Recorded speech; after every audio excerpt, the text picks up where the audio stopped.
In the heart of Bavaria, nestled among the rolling hills and charming landscapes, lies a small, tranquil village named Lebelfing. But within this seemingly serene setting, a horrifying ordeal unfolded decades ago, an ordeal that blurred the lines between religion, science, and the supernatural. It was here that a young girl named Annaliese Michel lived. Annaliese, who was just like any other girl her age, until she wasn't.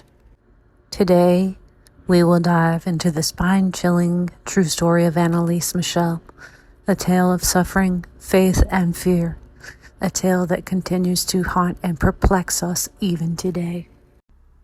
Hello everyone, welcome back to my channel, Missouri.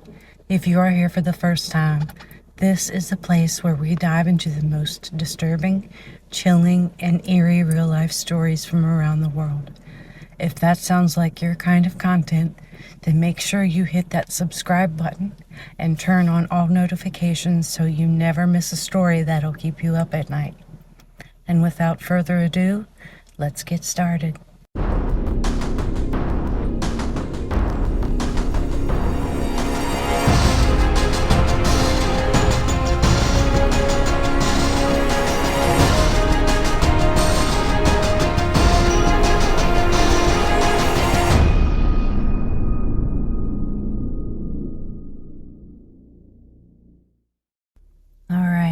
Thank you for sticking with us after the intro.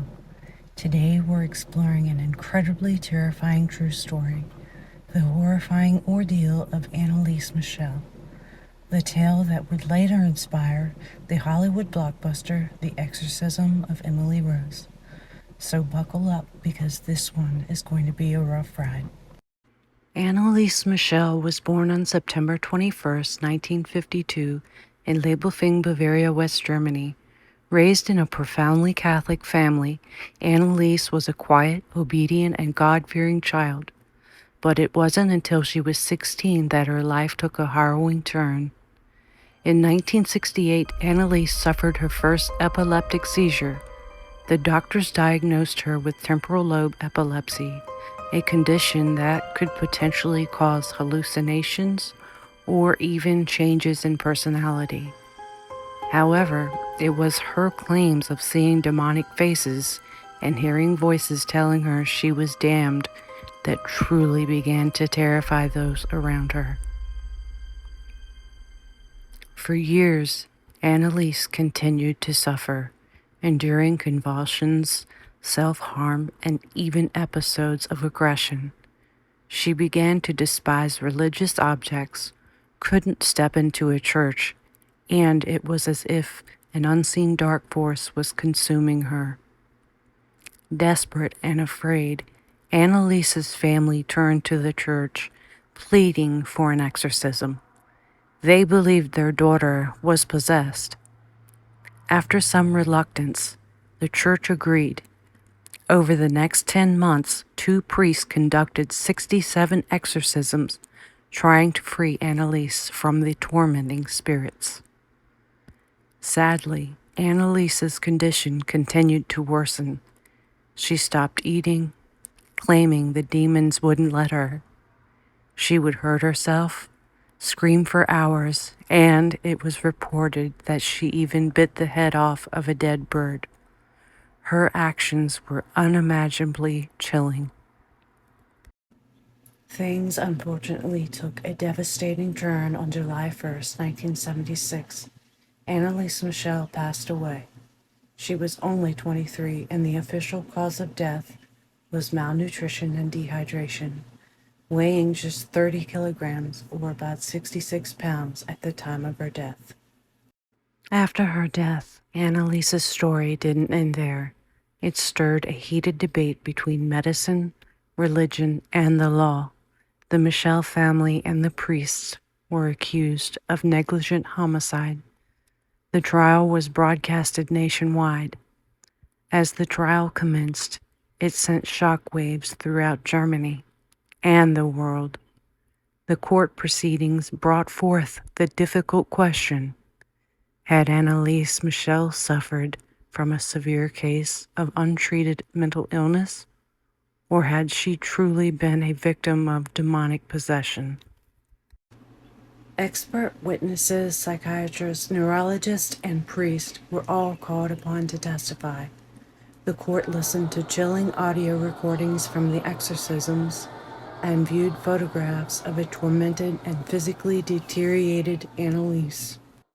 While the defense argued fervently for the belief in demonic possession, the prosecution painted a picture of a troubled epileptic young woman who was denied proper medical care because of an archaic belief.